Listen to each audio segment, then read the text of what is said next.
오늘도 하나님의 은혜 보좌 앞에 나오신 여러분을 주의 이름으로 환영하고 축복합니다. 우리 다시 한번 옆 사람하고 인사합시다. 사랑합니다. 축복합니다. 네. 우리는 매일의 삶 가운데 결단을 내려야 하는 많은 상황들을 접하게 되어집니다. 하루를 시작하면서 우리가 가장 먼저 해야 될 결단은 눈을 뜰 것인가, 아니면 좀 더 잠을 잘 것인가, 그리고 출근하기까지 시간이 부족한데 내가 밥을 먹을 것인가, 아니면 말씀을 묵상할 것인가. 이런 사소한 선택과 결단에서부터 좀 더 중요한 결단들, 무엇보다도 신앙의 결단을 내려야 되는 순간들이 우리에게 찾아오게 되죠. 얼마나 성숙했느냐 하는 것은 올바른 결정을 내리는 그 능력으로 평가할 수 있습니다. 성숙한 그리스도인들은 계속해서 올바른 결단을 내리게 되어지고, 성숙하지 못한 그리스도인들은 계속해서 잘못된 결단을 내리게 되어집니다. 성령께서 감동을 주실 때는 우리가 예라고 결단해야 합니다. 그러나 사탄이 유혹할 때는 아니오라고 결단해야 합니다. 그리고 이런 결단들은 우리의 삶 전체에 큰 영향력을 끼치게 되어집니다. 그래서 성경은 바른 결단을 하라고 말씀하고 있습니다. 우리가 계속해서 묵상하고 있는 히브리서는 히브리인들에게 쓰인 편지입니다. 이스라엘 백성들을 유대인 또는 히브리인이라고 부르는데, 당시 유대인의 종교 생활에 있어서 중요한 요소는 믿음보다는 행위였습니다. 믿음은 그들에게 좀 생소한 말이었죠. 더구나 오늘 본문에 등장하는 모세는 시내산에서 율법을 받은 사람입니다. 항상 율법, 또 행위, 의식, 이것과 연관지어서 생각하게 되어지죠. 유대인들에게 모세는 믿음의 사람이라고 생각하기는 좀 낯선 것입니다. 그런데 성경은 모세를 믿음의 사람이라고 말하고 있죠. 믿음의 거장들을 쭉 기록하면서 아브라함 다음으로 많은 절수에 걸쳐서 이 모세의 믿음에 대해서 우리에게 교훈해 주고 있습니다. 모세는 믿음으로 바른 결단을 하였습니다. 자, 24절, 25절 말씀 우리 같이 한번 읽겠습니다. 시작. 믿음으로 모세는 장성하여 바로의 공주의 아들이라 칭함받기를 거절하고 도리어 하나님의 백성과 함께 고난받기를 잠시 죄악의 낙을 누리는 것보다 더 좋아하고. 자, 모세는 바로의 공주의 아들이라 칭함받는 것을 거절했습니다. 역사학자인 요세푸스에 의하면은 바로의 공주는 무남 동녀였습니다. 게다가 공주에게도 아들이 없었습니다. 그래서 공주는 시녀를 데리고 나일강에 가서 자주 목욕을 합니다. 나일강을 생산의 신으로 믿고 나일강에서 목욕하면 아이가 생긴다고 믿었기 때문입니다. 그러다가 어느 날 갈대 상자에 담겨있는 모세를 발견하게 되죠. 나일강이 준 선물이다 라고 생각하고 양자로 받아들이게 되어집니다. 그러니까 모세가 바로의 공주의 아들이 되어진 것입니다. 그리고 사도행전 7장 22절에 보면은 모세가 애굽 사람의 모든 지혜를 배워 그의 말과 하는 일들이 능하더라. 그러니까 모세는 바로가 되기 위해서, 파라오가 되기 위해서 애굽의 모든 교육을 다 배웠습니다. 아마도 상형 문자, 그리고 제사장들이 사용하는 문자, 그뿐만 아니라 근동의 언어들을 배웠을 것이고, 천문학이나 수학이나 측량 같은 그 당시 이집트에 발달되었던 그 문명들을 배웠을 것입니다. 정치, 행정, 교육, 군사훈련 이런 것들을 다 배웠을 것입니다. 이런 교육들이 모세가 그 뒤에 이스라엘 백성들의 지도자가 되어지는데, 그리고 모세 오경을 기록하는 데 많은 도움을 주었을 것입니다. 그래서 모세가 바로의 공주의 아들이라 칭함받는 것을 거절하지만 않았다면 모세는 애굽의 파라오가 될 수 있었습니다. 그리고 사람들이 갈망하는 돈, 명예, 권력 이런 것들을 소유하고 누릴 수 있었을 것입니다. 여러분, 말이 쉽지 이런 것을 거절하는 게 어떻게 쉽겠습니까?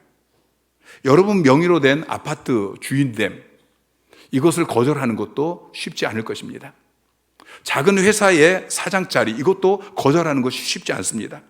그런데 한 나라, 그 당시 근동을 지배했던 이 대제국 애굽의 파라오가 되어지는 것을 거절한 것입니다. 돈이, 명예가, 권력 그 자체가 죄는 아닙니다. 왕궁에 있는 그 자체가 죄는 아닙니다.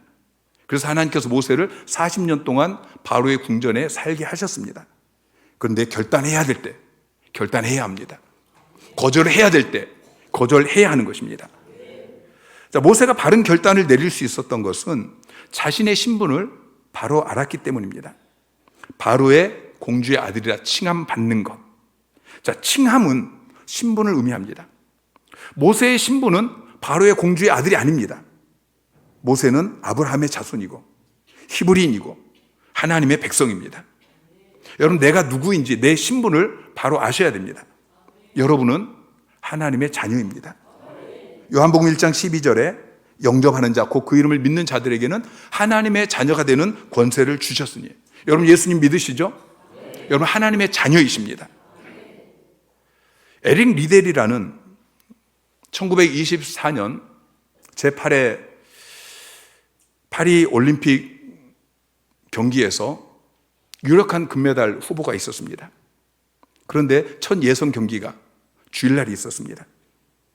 그는 저는 주일에는 뛰지 않습니다. 그렇게 말하고 우승할 수 있는 경기를 포기했습니다. 사람들은 육상 선수가 왜 뛰지 않냐고 말했습니다. 옹졸한 그리스도인이라고 비난했습니다. 여러분, 육상 선수였는데 왜 그는 뛰지 않았을까요? 에릭 리델이 자기 자신을 육상 선수라고 생각했다면 그는 주일날 경기장으로 갔을 것입니다. 그러나 그는 자기 자신을 육상 선수라고 생각하기 전에 나는 하나님의 자녀다. 여러분, 하나님의 자녀는 주일날 어디로 가야 됩니까? 교회로 예배드리러 가야 되는 것이죠. 나는 하나님의 자녀다. 나는 하나님 나라 백성이다. 여러분, 이 인식이 있어야 합니다. 모세는 자기 자신이 바로의 공주의 아들이 아니고 하나님의 백성이라는 것을 알고 있었습니다. 그래서 결단해야 될 때 주저하지 않고 결단했던 것이죠. 여러분, 결단해야 될 때 머뭇거리거나 주저하지 않고 거절할 수 있어야 합니다. 세상 사람들이 다 예라고 말할 때에 아니오라고 말할 수 있어야 하는 것입니다. 하나님이 쓰신 사람들은 한결같이 거절해야 할 것을 거절했던 사람인 것이죠. 요셉이 그랬습니다.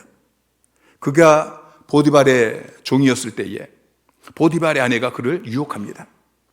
바로의 시위 대장의 아내이니까 얼마나 미인이겠습니까? 게다가 요셉은 지금 한참 혈기왕성한 젊은 청년이었습니다. 그 유혹을 거절하면 자기에게 어떤 어려움이 닥칠지 그는 알고 있었을 것입니다. 그런데 요셉은 망설이지 않고 아니요, 거절했습니다. 보디발의 아내가 그의 옷깃을 붙잡고 늘어질 때에 어찌 이 큰 악을 행하여 하나님 앞에 득죄하리이까 하면서 단호하게 거절하였습니다. 다니엘의 세 친구도 그랬습니다. 금신상 앞에서 절하라고 했을 때에 아니오라고 거절합니다. 다니엘서 3장 17절 18절 말씀 시작. 왕이여, 우리가 섬기는 하나님이 계시다면 우리를 맹렬히 타는 풀무불 가운데서 능히 건져내시겠고 왕의 손에서도 건져내시리이다. 그렇게 하지 아니하실지라도 왕이여, 우리가 왕의 신들을 섬기지 아니하고 왕이 세우신 금신상에게 절하지도 아니할 줄을 아옵소서. 자, 금신상에게 절하지 않으면 맹렬히 타는 풀무 가운데 던져집니다. 그런데 왕의 신들을 섬기지 않겠습니다. 금신상에게 절하지 않겠습니다. 아니오라고 거절합니다. 우리가 하나님의 자녀로서 결단해야 될 때 단호하게 아니오라고 외쳐야 합니다. 이 사람이 진정 믿음의 사람인 것이죠. 하나님 이런 사람을 찾으십니다. 거절할 줄 아는 믿음의 사람이 되시기를 주님의 이름으로 축원합니다. 자, 24절 25절 말씀을 다시 한번 우리가 주의해서 읽었으면 좋겠어요. 자, 시작. 믿음으로 모세는 장성하여 바로의 공주의 아들이라 칭함받기를 거절하고 도리어 하나님의 백성과 함께 고난받기를 잠시 죄악의 낙을 누리는 것보다 더 좋아하고. 자, 바로의 공주의 아들이라 칭함받는 것을 거절하는 것, 이것은 쉬운 일이 아니에요. 왜냐하면 바로의 공주의 아들이라 칭함을 받으면은 어떤 걸 누리게 되어져요. 자, 무엇을 누릴 수 있죠? 죄악의 낙을 누릴 수 있어요. 여러분, 죄악에는 낙이 있습니다. 여러분, 죄 짓는 게 재밌지 않습니까? 죄를 짓는 게 재밌고, 그리고 또 우리 마음이 타락하고 부패해서 죄의 마음이 자꾸 끌려요. 그러니까 죄를 짓지 말라고 그렇게 말을 해도 죄를 짓는 거예요. 그래서 죄악의 낙을 포기하는 것은 어려운 것입니다. 자, 어떻게 모세가 이 죄악의 낙을 포기하고 하나님의 백성과 함께 고난받는 것, 이것을 선택할 수 있었을까요? 모세는 죄의 본질을 알고 있었습니다. 죄의 쾌락이 잠시라는 것을 알았습니다. 성경은 잠시 죄악의 낙, 잠시라고 이야기하고 잠시 죄악의 낙이라고 기록하고 있습니다. 죄악의 낙은 잠깐뿐인 것입니다. 그 잠시가 지나가고 나면 죄의 대가가 찾아옵니다. 저주와 사망인 것이죠. 죄의 본질을 알 때만 죄의 낙을 포기할 수 있습니다. 욥기 20장 5절은 이렇게 이야기해요. 악인이 이긴다는 자랑도 잠시요, 경건하지 못한 자의 즐거움도 잠깐이라. 경건하지 못한 자의 즐거움이 있다고 이야기해요. 술 취하고 방탕한 삶을 살고 육신의 쾌락을 추구하고 성적인 쾌락을 추구하고 그럴 때에 그러한 삶에도 즐거움이 있어요. 그런데 그때 누리는 즐거움은 순간에 불과한 것입니다. 괴로울 때 술을 마시면 잠시 고통을 잊을 수 있습니다. 그러나 술이 깨고 나면 더 큰 고통이 찾아오게 되어지죠. 사람들이 마약에 빠져드는 이유는 환각에 빠져서 잠시 고통을 잊고 말할 수 없는 쾌감을 느끼기 때문인 것입니다. 그런데 그것은 잠시뿐입니다. 약 기운이 떨어지고 나면 더 큰 고통을 느끼게 되고 결국에는 폐인이 되는 것입니다. 잠시 즐거움이 있지만 그 효과는 잠시에 불과하고 그 잠시가 지나고 나면 한없는 고통을 겪게 되는 것입니다. 이것이 죄악의 낚시입니다. 모세는 이것을 잘 알고 있었습니다. 애굽의 궁전에서 바로의 아들로 사는 삶이 자기의 본성을 채워주는 그 즐거움이 있지만 그것이 잠시 즐거움에 불과하다는 것을 그는 알고 있었습니다. 솔로몬은 왕이 되어서 권력과 부귀와 명예와 자기가 원하는 어떤 성적인 쾌락 이것까지 다 누렸지만 결국 인생 마지막 부분에 고백하는 것은 헛되고 헛되며 헛되고 헛되니 다 헛되도다. 이게 솔로몬의 고백입니다. 그런데 모세는 그의 인생 마지막이 아니고 40세 젊은 나이에 그것을 깨닫습니다. 다윗이 우리아의 아내 밧세바와 잠시 한나절에 그 죄악의 낙을 즐겼습니다. 그런데 그 후에 다윗에게는 그 죄의 결과로 자기의 자녀들이 자기의 마음을 찢어지게 하는 그런 것을 지켜보아야 했습니다. 그가 밧세바와 불륜을 통해서 낳은 아들은 죽었습니다. 자기가 사랑하던 아들 압살롬이 반역을 일으킵니다. 결국 그도 죽었습니다. 다윗은 자기 인생에 일어나는 처참한 일들을 목격합니다. 죄는 잠시 즐겁습니다. 그런데 다윗에게 다시 그 일을 하라고 한다면 다윗은 결코 그 일을 다시 되풀이하지 않을 것입니다. 근데 많은 사람들이 되풀이합니다. 어리석은 인생을 삽니다. 여러분 되풀이하지 마시기 바랍니다. 거절을 해야 될 때 거절하시기 바랍니다. 모세라고 해서 이 죄악의 낙이 싫은 것이 아닙니다. 바로의 공주의 아들의 삶, 이게 싫은 것이 아닙니다. 그런데 더 좋은 것이 있었습니다. 그 더 좋은 것을 얻기 위해서 죄악의 낙을 거절한 것이죠. 여러분 더 좋아하는 것이 없으면 이것을 거절하는 것이 어렵습니다. 근데 더 좋아하는 것이 있으면 이것을 거절하는 것이 쉽습니다. 여러분 지금 다니고 있는 직장, 여러분 버리라고 하면 쉽게 버릴 수 있겠습니까? 어렵지요. 그런데 더 좋은 직장에서 스카웃이 들어왔어요. 더 편하고 월급도 2배나 주고 그러면 이걸 거절할 수 있는 것입니다. 청소년들이 지금 하고 있는 게임 좀 끊으라고 그렇게 이야기해도 못 끊습니다. 그런데 더 재밌는 게임이 나왔어요. 그럼 이거 끊습니다. 모세에게는 더 좋아하는 것이 있었습니다. 그것은 하나님의 백성과 함께 고난받는 것이었습니다. 하나님의 백성과 함께 고난받는 것. 여러분 어떻게 고난받는 것을 더 좋아할 수 있습니까? 그것은 고난받는 그 뒤에 오는 결과를 알았기 때문이에요. 죄악의 낙이 잠시인 것처럼 고난도 잠시이고 그 뒤에는 영원한 영광이 있는 것을 모세는 알고 있었어요. 자, 고린도후서 4장 17절 말씀 시작. 우리가 잠시 받는 환난에 경한 것이 지극히 크고 영원한 영광에 중한 것을 우리에게 이루게 함이니. 자, 우리가 이 땅에서 받는 환난, 고난은 잠시 받는 것이고 그것은 가벼운 것이고 작은 것이고, 그리고 그 뒤에는 크고 중요한, 중하고 영원한 영광이라고 이야기하고 있어요. 로마서 8장 18절 말씀 시작. 생각하건대 현재의 고난은 장차 우리에게 나타날 영광과 비교할 수 없도다. 자, 현재의 고난을 당하면 장차 우리에게 비교할 수 없는, 이 고난과 비교할 수 없는 영광이 우리에게 주어진다라고 이야기하고 있어요. 그래서 그 고난 받는 것을 바로의 공주의 아들의 이 죄악의 낙을 누리는 것보다 더 좋아할 수 있었던 것이죠. 여러분, 무엇을 더 좋아하십니까? 이 세상에서 죄악의 낙을 누리는 것보다 하나님의 백성과 함께 고난 받는 것을 더 좋아하시기를 주님의 이름으로 축원합니다.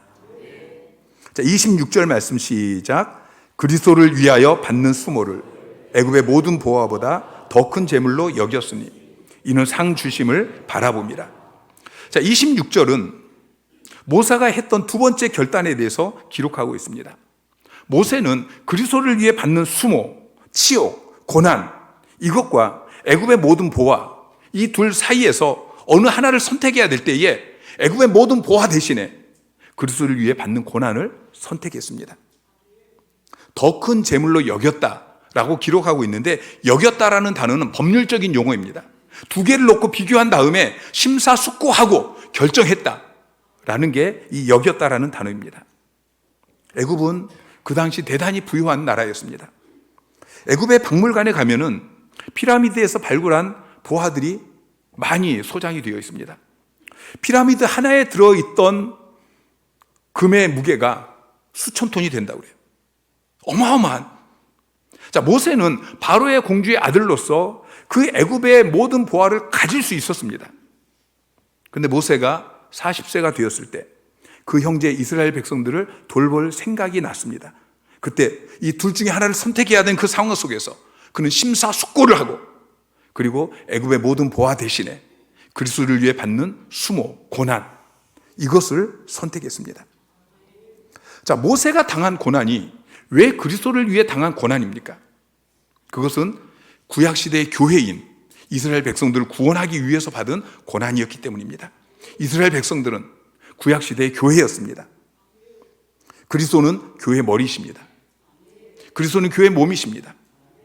그래서 이스라엘 백성들을 구원하기 위해 받은 고난이 바로 그리스도를 위해 받는 순환이었고 고난이었던 것이죠. 바울도 골로새서 1장 24절에서 동일한 고백을 합니다. 자, 시작. 나는 이제 너희를 위하여 받는 괴로움을 기뻐하고 그리스도의 남은 고난을 그의 몸된 교회를 위하여 내 육체에 채우노라. 너희를 위해 받는 괴로움, 이걸 기뻐한다고 이야기하고 있어요. 그리고 그리스도의 남은 고난, 복음을 전하기 위해서 받는 고난을 그리스도의 남은 고난이라고 이야기하고, 그의 몸된 교회를 위해서 받는 고난이라고 이야기하고 있어요. 하나님의 택한 백성들, 성도들, 교회를 위해서 받는 고난. 여러분이 길거리에서 전도지 나눠주다가 욕을 먹으면 이것이 그리스도를 위해 받는 고난입니다. 여러분이 VIP를 전도소굴에 초청하기 위해서 여러분이 당하는 그런 어떤 수모, 고난, 대가지불, 여러분 사랑하는 사람에게 교회 가자라고 이야기하면서 여러분이 지불하는 대가지불, 이것이 그리스도를 위해 받는 고난인 것이죠. 자, 모세가 애굽의 모든 보화 대신에 그리스도를 위해 받는 수모, 고난, 이걸 선택할 수 있었던 것은 고난 뒤에 상이 있었기 때문이에요. 이는 상 주심을 바라봄이라, 이렇게 기록하고 있죠. 자, 모세가 단순히 그리스도를 위해 받는 고난, 이것과 애굽의 모든 보화, 이것을 비교한 것이 아니고 그리스도를 위해 받는 고난 뒤에 있는 그 상, 내가 주님을 위해 고난을 받으면 주님께서 나에게 주실 그 상, 이 상과 애굽의 모든 보화를 비교한 것입니다. 그랬더니 애굽의 모든 보화보다도 주님이 주실 이 상이 더 큰 재물이라는 것을 그는 여겼다는 것이죠. 자, 히브리서 11장 6절 말씀 시작. 믿음이 없이는 하나님을 기쁘시게 하지 못하나니 하나님께 나아가는 자는 반드시 그가 계신 곳과 또한 그가 자기를 찾는 자들에게 상 주시는 이심을 믿어야 할지니라. 여러분, 하나님은 상 주시는 이십니다. 여러분, 하나님을 그렇게 믿으시기 바랍니다. 하나님은 반드시 보상해 주십니다.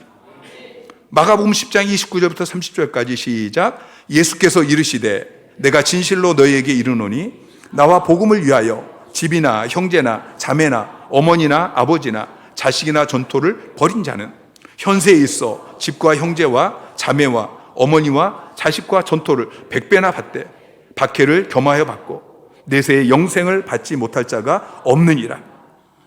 나와 복음을 위해, 주님을 위해, 복음을 위해 그렇게 고난을 받는 사람은 이 땅에서 100배로 갚아주신다라고 약속하고 있어요. 내세에 영생을 주시겠다고 약속하고 있어요. 모세는 애굽의 그 모든 보화보다도 하나님께서 주실 보화, 이것을 더 값지게 여겼습니다. 당장 눈앞에 보이는 것보다, 당장 내 손에 잡히는 그것보다 눈에 보이지 않는 하나님의 약속을 믿었습니다. 하나님께서 주실 상, 보상, 이것을 바라보고 하나님을 의지한 것입니다. 여러분, 우리가 예수 믿고 구원받는 것, 이것은 공짜로 얻습니다. 그러나 상은 공짜로 받는 것이 아닙니다. 상은 수고한 사람에게, 고난을 받은 사람에게 하나님께서 주시는 것입니다. 여러분, 좋은 대학에 들어가기 위해서는 그 준비하는 기간 동안에 놀고 싶은 거, 먹고 싶은 거, 자고 싶은 거, 이거 참아야 합니다. 올림픽에서 메달을 따기 위해서는 몇 년을 선수촌에 들어가서 훈련을 받아야 합니다. 마찬가지로 우리가 하나님께 상을 받기 위해서는 이 세상에서 그리스도를 위해 고난받는 삶을 살아야 하는 것입니다. 바울은 이 영광스러운 보상을 기대하며 수많은 고난을 받으면서 이렇게 고백합니다. 로마서 8장 18절에 생각하건대 현재의 고난은 장차 우리에게 나타날 영광과 비교할 수 없도다. 고린도후서 4장 17절에 우리가 잠시 받는 환난에 경한 것이 지극히 크고 영원한 영광에 중요한 것을 우리에게 이루게 한다라고 고백하죠. 여러분에게 이 믿음이 있기를 주님의 이름으로 축원합니다. 27절 말씀 시작. 믿음으로 애굽을 떠나 왕의 노함을 무서워하지 아니하고 그 보이지 아니하는 자를 보는 것 같이 하여 참았으며. 자, 애굽의 왕은, 애굽의 파라오는 신적인 존재입니다. 그는 절대적인 통치권을 행사했고 바로를 대적하는 것은 곧 죽음을 의미하는 것입니다. 그런데 모세는 왕의 노함을 두려워하지 않았습니다. 모세는 10번을 바로와 대적했고 결국 출애굽을 이루어냈습니다. 사실 처음에는 모세가 바로를 두려워했습니다. 나이 40에 자기 민족을 학대하는 이 애굽인을 쳐 죽이고, 그리고 그 일이 발각되었을 때에 출애굽기 2장 14절부터 보니까 모세가 두려워하여 이르되 일이 탈로 되었도다. 모세가 두려워했습니다. 그리고 15절에 바로가 이 일을 듣고 모세를 죽이고자 하여 찾는지라. 모세가 바로의 낯을 피하여 미디안 땅에 머물며 바로를 두려워해서 그 길로 도망가고 이 미디안 땅에서 40년을 양치기의 삶을 살았습니다. 그런데 모세가 더 이상 왕의 노함을 두려워하지 않습니다. 두려움을 극복한 것입니다. 어떻게 두려움을 극복할 수 있었을까요? 곧 보이지 아니하는 자를 보는 것 같이 하여 참았으며. 여러분, 두려움을 극복하는 비결은 보이지 않는 하나님을 바라보는 것입니다. 하나님을 의지하는 것입니다. 하나님을 신뢰하는 것입니다. 우리가 애굽을 떠나려고 할 때에 세상은 우리를 그냥 내버려 두지 않습니다. 분노합니다. 우는 사자처럼 그렇게 으르렁거립니다. 여러분, 그들을 두려워하지 마십시오. 그들은 이빨 빠진 호랑이입니다. 발톱 빠진 사자입니다. 줄에 묶여있는 개와 같습니다. 여러분, 보이지 않지만 하나님이 나와 함께 계신다, 이 사실을 믿으시기 바랍니다. 하나님이 나와 함께 하시고 내 대적의 손에서 나를 지키시고 보호하십니다. 신명기 1장 30절에 이렇게 기록하고 있어요. 너희보다 먼저 가시는 너희 하나님 여호와께서 애굽에서 너희를 위하여 너희 목전에서 모든 일을 행하신 것 같이 이제도 너희를 위하여 싸우실 것이며. 여러분, 인생의 전쟁에서 하나님께서 우리 뒤에서 우리에게 싸우라고 말씀하시는 것이 아니고 하나님께서 우리 앞서 가셔서 우리를 대신해서 하나님이 우리를 위해서 싸우십니다. 고린도후서 5장 7절 말씀 시작. 이는 우리가 믿음으로 행하고 보는 것으로 행하지 아니함이로다. 여러분, 우리는 믿음으로 행해야 됩니다. 보는 것으로 행하지 않고 믿음으로 행해야 됩니다. 우리는 보이는 것으로 사는 것이 아니고 보이지 않는 그것을 믿는 믿음으로 살아야 되는 것입니다. 여러분, 앞에 문제가 놓이면 두려움이 찾아옵니다. 왜 두려워하죠? 믿기 때문입니다. 무엇을 믿습니까? 내 눈앞에 놓여있는 그 문제를 믿기 때문에 두려워하는 것입니다. 여러분, 내 눈에 보이는 그것을 믿지 마십시오. 눈에 보이는 것은 믿는 것이 아닙니다. 아는 것입니다. 우리는 보는 것으로, 아는 것으로 사는 사람이 아닙니다. 우리는 믿음으로 사는 사람입니다. 내 눈앞에 큰 문제가 놓인 것을 나는 안다. 그러나 나는 하나님을 믿는다. 말씀을 믿는다. 하나님이 나와 함께 하심을 믿는다. 하나님이 나를 지키시고 나를 보호하실 것을 나는 믿는다. 그럼 이것이 믿음의 사람인 것입니다. 다윗이 골리앗 앞에서 두려워하지 않을 수 있었던 이유가 무엇입니까?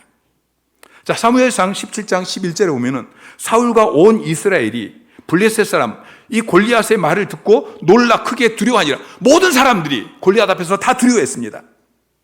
그런데 다윗이 두려워하지 않고 물맷돌 하나 들고서 골리앗 앞에 설 수 있었던 것은, 자, 37절에 다윗이 이렇게 고백하죠.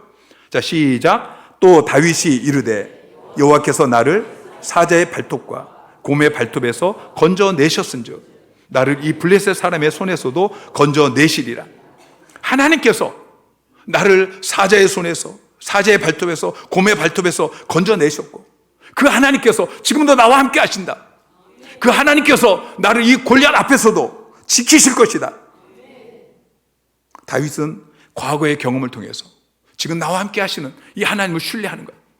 과거에 나를 지키신 하나님, 과거에 나를 대신해서 싸우신 하나님, 그 하나님께서 지금도 나와 함께 하신다. 여러분, 하나님을 많이 경험하시기 바랍니다. 여러분, 작은 믿음이 쌓여서 큰 믿음이 되어지는 거예요. 작은 경험이 쌓여서 큰 믿음을 만드는 거예요.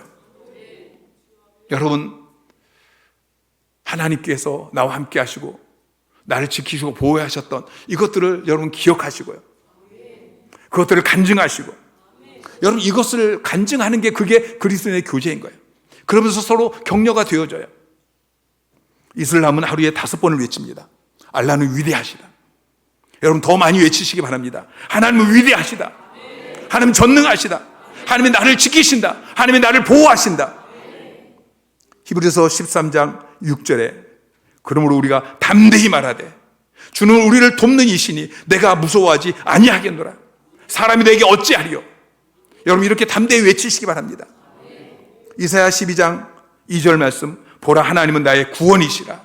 내가 신뢰하고 두려움이 없으리니 주 여호와는 나의 힘이시며 나의 노래시며 나의 구원이심이라. 여러분, 이렇게 선포하십시오. 하나님은 나의 구원이시다. 하나님은 나의 힘이시다.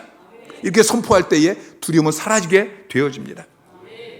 모세는 결단해야 할 때 믿음으로 바른 결단을 하였습니다. 그 바른 결단으로 인해서 믿음의 거장의 그 대열에 들어가게 되었습니다. 이스라엘 백성들을 출애굽시키고 광야에서 그들을 40년 동안 인도하고, 그리고 결국 가나안 땅으로 인도하였습니다. 지금 여러분이 해야 될 믿음의 결단이 무엇입니까? 여러분이 거절하고 그 대신 붙잡아야 될 것이 무엇입니까? 인생은 선택의 결단 앞에 놓여 있는 기회인 것입니다. 결단하는 것이 어렵다고 해서 결단을 피하고 살 수는 없습니다. 내가 원하든지 원하지 않든지 언젠가는 우리가 결단을 해야 됩니다. 근데 지금 내가 결단하지 않으면 우리는 결단을 당하는 인생을 살게 되어집니다. 더 이상 끌려다니지 마시고 오늘 믿음의 결단을 하십시오. 마음은 원이로되 육신이 약해서 이렇게 변명만 늘어놓는 나약한 성도가 되지 마시기 바랍니다. 에스더와 같이 죽으면 죽으리라, 그 마음을 가지고 믿음의 결단을 하는 여러분 되시기를 주님의 이름으로 축원합니다. 모세처럼 그렇게 믿음의 결단하는 믿음의 거장이 되시기를 다시 한번 주님의 이름으로 축원합니다.